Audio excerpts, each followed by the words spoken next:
इसके बाद आइए 6। अब यहां से कॉन्सेप्ट चालू होता है और काफी इंपॉर्टेंट कॉन्सेप्ट है। 6 है सेट ऑफ और 6A में दिया है काउंटर क्लेम। समझते हैं जरा ये चीज क्या है। तो rule 6 is important, it is very important. तो ये क्या है, कैसे होता है, थोड़ा उसको समझिए। अब आइए जरा सेट ऑफ पहले समझ लीजिए होता क्या है, बेसिक बात समझिए सेट ऑफ के बारे में। और जैसा आप जानते होंगे कि सेट ऑफ जो है, प्री में ये भी सवाल बनते हैं कि सेट ऑफ जो है वो दो तरीके का, एक है लीगल सेट ऑफ, दूसरा है इक्विटेबल सेट ऑफ। ये ध्यान रखिएगा कि सेट ऑफ कितने तरीके का है। तो सेट ऑफ की जब अपन बात करते हैं, it is of two types. एक होता है लीगल, दूसरा होता है इक्विटेबल। अब लीगल सेट ऑफ तो यहां दिया है ऑर्डर 8 के रूल 6 में। इक्विटेबल सेट ऑफ कहां दिया है या कहां से उसका डेरिवेशन होता है, या आपको खोजना है सीपीसी में। Equitable set off, correct correct Tanveer, क्या बात है, बहुत बढ़िया विशाल, गुड। ऑर्डर 20 रूल 19 सब रूल 3, क्योंकि वो बात करता है set of given under this order 8 rule 6 और any other kind of set of. उसने लिख दिया और एनी अदर, तो इसका मतलब वहां एक इस बात को बताया गया है कि दूसरे तरीके का भी सेट ऑफ हो सकता है। जबकि सीपीसी में आप देखोगे तो ऑर्डर 8 रूल 6 के अलावा एक्सप्रेसली कोई सेट ऑफ दिया नहीं है। तो वहां ये आप बाद में पढ़ लीजिएगा, बाकी लोग जिनको ये चीज नहीं पता है या जानना चाहते हैं। ऑर्डर 20 का रूल 19 का सब रूल 3 आप पढ़िएगा। मैं भी जब आऊंगा तो एक बार आपको दोबारा उसका रेफरेंस दे दूंगा। वहां से डेराइव होता है, ये एक्सप्रेसली नहीं लिखा है। इक्विटेबल सेट ऑफ कहीं एक्सप्रेसली नहीं है सीपीसी में, बट वहां से ये डेराइव होता है कि किसी और तरीके का भी सेट ऑफ होगा।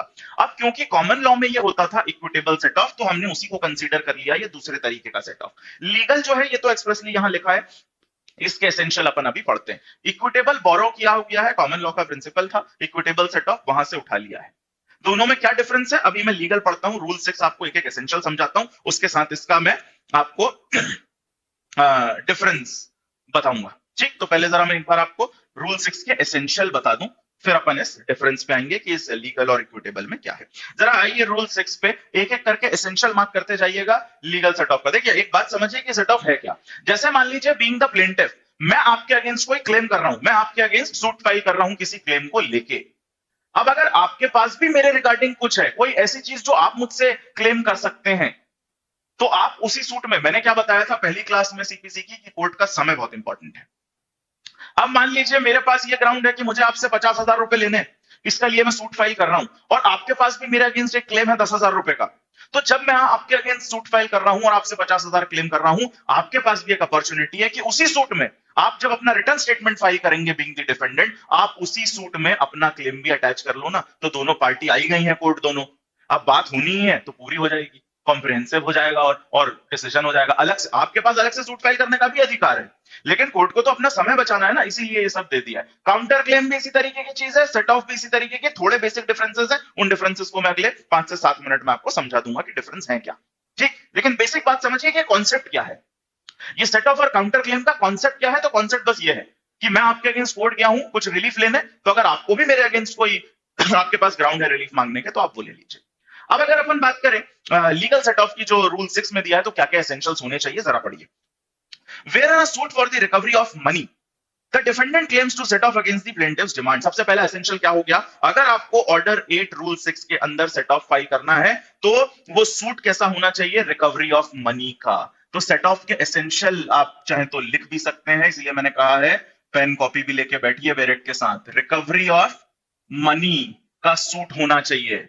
जिस सूट में क्लेम किया जाना है सेट ऑफ, वो सूट किस बात का होना चाहिए, रिकवरी ऑफ मनी का। मतलब मैं बीइंग अ प्लेंटिफ जब सूट फाइल कर रहा हूं, मेरा सूट किस नेचर का होना चाहिए, रिकवरी ऑफ मनी का होना चाहिए। प्लेंटिफ की तरफ से भी, क्योंकि क्लियरली लिखा है where in a suit for the recovery of money the defendant claims to set off against the plaintiff. तो मैंने बीइंग द प्लेंटिफ जो आपके अगेंस्ट सूट फाइल किया है, वो एक मनी की रिकवरी का सूट होना चाहिए, इसके अलावा किसी और का है तो काम नहीं चलेगा। अब एक बात समझिए, ये जो मैंने सूट फाइल किया है, मनी का क्लेम है, वो मनी असर्टेन्ड और अनअसर्टेन्ड दोनों हो सकती है। मैं आपके अगेंस्ट डैमेजेस का सूट भी फाइल कर सकता हूं, जिसमें अमाउंट असर्टेन्ड नहीं होता कि कितना पैसा लेना है। मैं बस ये जाके सूट फाइल कर रहा हूं कि आपने कॉन्ट्रैक्ट का ब्रीच किया है एक मेरे अगेंस्ट, और उस ब्रीच के बदले में जो भी डैमेजेस कोर्ट को सही लगे वो मुझे दिलाए जाएं। एक स्पेसिफिक अमाउंट नहीं मांगा है मैंने, लेकिन सम ऑफ मनी मांगा है इन डैमेज। क्योंकि इसका भी आगे आपको रेलेवेंस समझ में आएगा इस असर्टेन्ड और अनअसर्टेन्ड सम का। तो जो ओरिजिनल सूट है जो प्लेंटिफ ने फाइल किया है वो मनी की रिकवरी का होना चाहिए। इसमें दोनों तरीके का आ जाएगा, असर्टेन्ड सम, अनअसर्टेन्ड, दोनों में से कोई भी हो सकता है। आगे देखिए, where in a suit for the recovery of money the defendant claims to set off against the plaintiff, demand underline कर लीजिए, plaintiff's demand, फिर अंडरलाइन करिए, any ascertained sum of money legally recoverable। क्या लिखा है? any ascertained sum of money legally recoverable by him from the plaintiff, not exceeding the pecuniary limits of the jurisdiction of the court and both parties fill the same character। देखिए, plaintiff ने, essential समझना जरा इस set of कहां claim होगा। Plaintiff ने एक recovery of money का सूट फाइल करा हो, पहली चीज। बदले में डिफेंडेंट जो क्लेम कर रहा है वो क्या होना चाहिए? एक असर्टेन्ड सम ऑफ मनी। ये किसके कंटेक्स्ट में मैंने लिखा है? सूट के, कि सूट कैसा होना चाहिए? रिकवरी ऑफ मनी का सूट होना चाहिए। दूसरा एसेंशियल जो सेट ऑफ के लिए जरूरी है, इस पे कॉन्सेप्चुअल क्वेश्चन आते हैं प्रीलिम्स में, इसलिए इसके थोड़ा डिटेल में अपन जा रहे हैं, ध्यान रखिएगा। तो रिकवरी ऑफ मनी का सूट होना चाहिए। डिफेंडेंट जो क्लेम कर रहा है, डिफेंडेंट क्या क्लेम करे? असर्टेन्ड। असर्टेन्ड मतलब एक निश्चित सम, असर्टेन्ड सम ऑफ मनी, एक निश्चित अमाउंट होना चाहिए। अगर डिफेंडेंट को सेट ऑफ कराना है कोई अमाउंट तो वो असर्टेन्ड होना चाहिए। वो ये नहीं बोल सकता कि साहब इनने मेरे कॉन्ट्रैक्ट का ब्रीच किया है तो उसको भी आप एज अ सेट ऑफ इसमें ऐड कर लो और आप डिटरमाइन कर लेना। अदरवाइज वो किसी दूसरे तरीके से क्लेम कर सकते हैं, सेट ऑफ वो नहीं होगा। सेट ऑफ अगर आपको क्लेम करना है बीइंग द डिफेंडेंट, तो आप एक असर्टेन्ड सम क्लेम करिए, एक फिक्स्ड अमाउंट होना चाहिए। अगर वो अमाउंट फिक्स नहीं है तो वो सेट ऑफ नहीं माना जा सकता, या उसको सेट ऑफ की तरह ऐड नहीं किया जा सकता सूट में, अगर वो फिक्स्ड अमाउंट नहीं है तो। तीसरा क्या है? लीगली रिकवरेबल होना चाहिए, मतलब किसी लीगल राइट के वॉयलेशन से वो आया हो तो लीगली रिकवरेबल की कोर्ट जो दिलाए ऐसा होना चाहिए, लीगली रिकवरेबल होना चाहिए। इसके बाद आगे लिखा है not exceeding the pecuniary limit of jurisdiction, तो ये भी एक एसेंशियल है, not exceeding the pecuniary limit. Pecuniary limit exceed नहीं होनी चाहिए कोर्ट की। पिक्यूनरी ज्यूरिसडिक्शन पहले बता चुका हूं, पैसे से रिलेटेड हर कोर्ट का स्पेसिफिक, अब उससे ज्यादा का अमाउंट है तो आप नहीं कर पाएंगे सेट ऑफ में क्लेम। इसके अलावा इसके बाद पांचवा और बहुत इंपॉर्टेंट पॉइंट है that both parties fill the same character। और लास्ट जो एसेंशियल है वो ये है कि both parties इसमें हो, सेम कैरेक्टर में हो। अगर कैरेक्टर बदल गया तो आप सेट ऑफ में नहीं मांग पाएंगे वो amount. Both parties should fill same character. अब जरा इसको समझ लीजिए कि सेम कैरेक्टर क्या है। बाकी सारी चीजें तो आपको समझ में आ गई। जो ओरिजिनल सूट है वो रिकवरी ऑफ मनी का होना चाहिए सेट ऑफ के लिए। अगर कोई इंटरव्यू देने जा रहा है मध्य प्रदेश का या किसी और स्टेट का, दिल्ली के भी चल रहे हैं, तो सबसे बहुत ही प्रोमिनेंट क्वेश्चन है, बहुत ही इंपॉर्टेंट सवाल है सेट ऑफ और काउंटर क्लेम का डिफरेंस। तो आप भी इस चीज को समझ सकते हैं। तो रिकवरी ऑफ मनी का सूट होना चाहिए। जो डिफेंडेंट ने क्लेम किया है वो एक फिक्स्ड अमाउंट होना चाहिए, असर्टेन सम ऑफ मनी, और कैसा होना चाहिए? लीगली रिकवरेबल होना चाहिए और पिक्यूनरी लिमिट से ज्यादा नहीं होना चाहिए। इसके बाद जो ये लास्ट पॉइंट लिखा है ना, that both the parties should fill the same character, इसको जरा समझते हैं कि ये सेम कैरेक्टर की बात क्या है। तो उसके लिए आपको आना पड़ेगा इलस्ट्रेशन पे। तो जरा आप इलस्ट्रेशन 1 समझिए तो आप समझ जाएंगे कि जहां कैरेक्टर सेम नहीं है वहां सेट ऑफ क्लेम नहीं हो सकता, और ये काफी इंपॉर्टेंट है। इलस्ट्रेशन ए जो मैं पढ़ने जा रहा हूं, this is really important. A bequeaths ₹2000 to B and appoints C his executor and residuary legatee. B dies and D takes out administration to B's effects. C pays ₹1,000 as surety for D. Then D sues C for the legacy. C cannot set off the debt of ₹1,000 against the legacy, for neither C nor D fills the same character with respect to the legacy as they fill with respect to the payment of ₹1,000। तो जरा समझिएगा इस particular illustration को, जरा आप समझिएगा कि ये चल क्या रहा है। देखिए, मैं आपको हिंदी में इस इलस्ट्रेशन को जरा समझा दूं। यहाँ पे 4 लोग हैं, ठीक है, एक ए है, एक बी है और उसके अलावा सी और डी, 4 लोग हैं। मान लीजिए सी और डी ये जो 2 लोग हैं ये दोस्त हैं, 2 जानने वाले हैं, एक दूसरे की जान पहचान के ये लोग हैं। सी और डी ये एक दूसरे की जान पहचान वाले हैं। अब एक दूसरी कहानी इधर ये चल रही है ए और बी की। मान लीजिए ए ने, यहां इलस्ट्रेशन में लिखा है, ए ने एक विल दी है बी के फेवर में। ए ने एक विल लिखी है बी के फेवर में और उस विल के थ्रू बी को मिलना है, उस विल के थ्रू बी को मिलना है कितने? 2,000 रुपए। ठीक, ₹2,000 विल के थ्रू ए ने बी के नाम करे हैं। और ए ने अपना एक लीगेसी अपॉइंट कर दिया है सी। किसको अपॉइंट कर दिया? अपना लीगेसी सी को अपॉइंट कर दिया है कि वो उसका लीगेसी होगा, जो यहां इलस्ट्रेशन में दिया है। And appoint C his executor और रेजिडरी लीगेटी। एग्जीक्यूटर अपॉइंट कर दिया कि ए के मरने के बाद जो भी एग्जीक्यूशन है उसकी विल का या बाकी चीजों का, जो भी प्रॉपर्टी का सेटलमेंट है, वो किसको करना है? सी को। तो सी को अपना एग्जीक्यूटर अपॉइंट कर दिया है किसने? ए ने। ठीक। अब होता यह है कि ए की डेथ हो गई है, ये प्रिजम्पशन है, इस इलस्ट्रेशन को आप पढ़ेंगे तो ये प्रिजम्पशन है कि ए की डेथ हो चुकी है पहले ही। अब इसके बाद बी को क्लेम करना है 2000 रुपए, क्योंकि विल में मिले थे, ए ने दिए थे बी को। बी ने अपना एडमिनिस्ट्रेटर अपॉइंट कर दिया। बी ने किसको एडमिनिस्ट्रेटर अपॉइंट करवा दिया? डी को।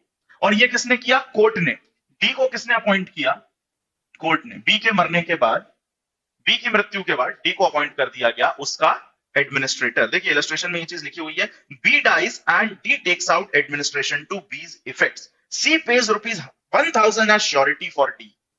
ये क्या है? अब ये डी के लिए सी ने क्या पे किया? 1000 रुपए। उसको समझिएगा। इतनी कहानी आपके समझ में आई कि ए ने विल के थ्रू 2000 रुपए दिए हैं बी को, जो बी को लेना है। विल में तो लिख दिया ए ने, अब बी क्लेम कर सकता है ए के अगेंस्ट वो 2000 रुपए। ए ने अपना एग्जीक्यूटर अपॉइंट किया था सी को, तो ए की भी डेथ हो चुकी है पहले और बी की भी डेथ हो गई। जब बी की डेथ हुई है, at that point of time B was appointed as the administrator of B. B का एडमिनिस्ट्रेटर अपॉइंट किया जाना था डी को, लेकिन कोर्ट ने जब इसको एडमिनिस्ट्रेटर अपॉइंट किया जाना था, तो कोर्ट ने डी से सिक्योरिटी मांगी 1000 रुपए की। कोर्ट ने क्या बोला? तुमको एडमिनिस्ट्रेटर अपॉइंट करेंगे, 1000 रुपए सिक्योरिटी देना पड़ेगा। 1000 रुपए की सिक्योरिटी मांगी और डी के पास वो 1000 रुपए नहीं थे, तो उसने किससे लिए ये 1000 रुपए? अपने दोस्त से, सी से ले लिए उसने 1000 रुपए। एडमिनिस्ट्रेटर बनने के लिए बी का उसने 1000 रुपए किससे ले लिए? सी से ले लिए as his friend. I hope that is clear. अब जब ये कार्यक्रम हो गया, ए को रिप्रेजेंट कर रहा है सी यहां पे, बी को रिप्रेजेंट कर रहा है यहां पे डी। तो जो ओरिजिनल है, जो विल के थ्रू 2000 रुपए दिए गए, उसमें क्या हो रहा है जरा समझिएगा। अब बी जो है, बी के बिहाफ पे डी आ गया क्योंकि बी की मौत हो गई है। अब समझिए कि डी का इस पूरे इलस्ट्रेशन में है क्या? डी का एक क्लेम है अगेंस्ट सी, जिसका अमाउंट है कितना? 2000 रुपए। और ये क्लेम कैसे है? डी क्यों क्लेम कर रहा है अगेंस्ट सी? डी खुद के लिए क्लेम नहीं कर रहा। डी जो क्लेम कर रहा है सी से 2000 रुपए, वो खुद के लिए नहीं, वो ऑन बिहाफ ऑफ बी कर रहा है, क्योंकि वो उसका एडमिनिस्ट्रेटर बन चुका है। और ए से क्यों लेना है, सॉरी सी से क्यों लिया जाना है ये? बिकॉज ए का रिप्रेजेंटेटिव है सी। तो डी जो है वो अमाउंट क्लेम कर रहा है। एरो में सही कर देता हूं जरा इसका। ऑल राइट, ये है सी।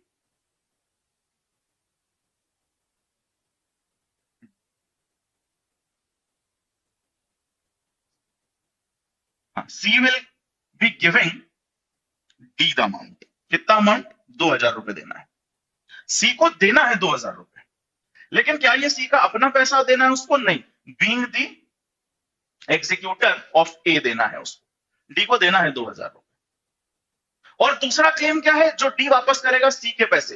दूसरा क्लेम है डी का क्लेम, जो ये वापस करेगा। किसको वापस करेगा? ये सी को वापस करेगा। इसका अमाउंट कितना है? 1000।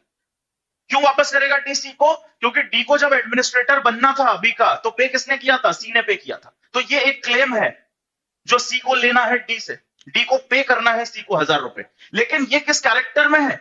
यहां पे जो दोनों पार्टीज है किस कैरेक्टर में है? अपने ओरिजिनल। डी ने बीइंग हिज फ्रेंड उसको पैसा दे दिया था 1000 रुपए। और यहां जो क्लेम है, ये जो ऊपर 2000 रुपए वाला क्लेम है, ये कैसे है? सी को जो पे करना है डी को, वो क्यों करना है? Because he is acting as the executor of A and D is acting as the administrator of B. लेकिन जो दूसरा वाला ट्रांजैक्शन है 1000 रुपए वाला, उसमें उनका कैरेक्टर वो नहीं है। यहां पे कैरेक्टर बदल गया। यहां वो पर्सनल, ये जो करा है ये पर्सनल कैपेसिटी में है, और ये जो किया है ये उन्होंने दूसरे लीगल कैरेक्टर में किया है। डी यहां पे एडमिनिस्ट्रेटर है बी का, और सी यहां पे ए का एग्जीक्यूटर है। इस लीगल कैपेसिटी में ये 2000 रुपए वाला क्लेम है, और ये 1000 रुपए वाला क्लेम पर्सनल कैपेसिटी में है। इसीलिए ये सेट ऑफ नहीं हो सकता। जब डी मांगेगा सूट फाइल करके सी से 2000 रुपए, तो वहां सी ये 1000 रुपए सेट ऑफ नहीं करा पाएगा, because they are not filling the same character here. ये लिखा हुआ है इस पूरे इलस्ट्रेशन में। I hope you got this. इसीलिए लास्ट लाइन में देखिए ये लिखा है कि द सेम कैरेक्टर जो लास्ट लाइन में लिखा है कि ये नहीं कर सकते, C can not set off the debt of ₹1000 against the legacy, for neither C nor D fills the same character with respect to the legacy as they fill with respect to the payment of 1000। वो same character fill नहीं कर रहे हैं, बस that is the only thing which you need to understand. बाकी के जो illustration है बहुत सिंपल सिंपल सी बातें हैं, किसी में रिकवरी ऑफ मनी का सूट नहीं है, किसी में सम असर्टेन्ड नहीं है, मेन प्रॉब्लम इस कैरेक्टर को समझने में आती है। तो ये जो इलस्ट्रेशन है इसीलिए वो मैंने आपको क्लियरली समझा दिया, and I hope you all got this. Yes और नो एक बार कमेंट में लिख के बता दो भाई, समझ में आया कि नहीं। तो आगे बढ़ते हैं अपन, इसके बाद एसेंशियल्स आप समझ ही गए। यस ऑल राइट, चलिए इसके सब रूल 2 को देख लीजिए, effect of set off. Set off का इफेक्ट क्या होगा, सिंपल सी बात इधर लिखिए, the return statement shall have the same effect as a plaint in a cross suit. Set off जो आप कर रहे हैं वो प्लेंट की तरह होगा, किसमें फाइल हो रहा है, रिटर्न स्टेटमेंट के साथ हो रहा है, क्योंकि डिफेंडेंट कर रहा है, इसलिए हो वो रिटर्न स्टेटमेंट के साथ रहा है, लेकिन उसका इफेक्ट क्या होगा, प्लेंट माना जाएगा। सेट ऑफ को एक सेपरेट प्लेंट की तरह ही ट्रीट किया जाएगा, क्योंकि उसमें डिफेंडेंट जो है वो कुछ क्लेम करता है अगेंस्ट द प्लेंटिफ, इसीलिए।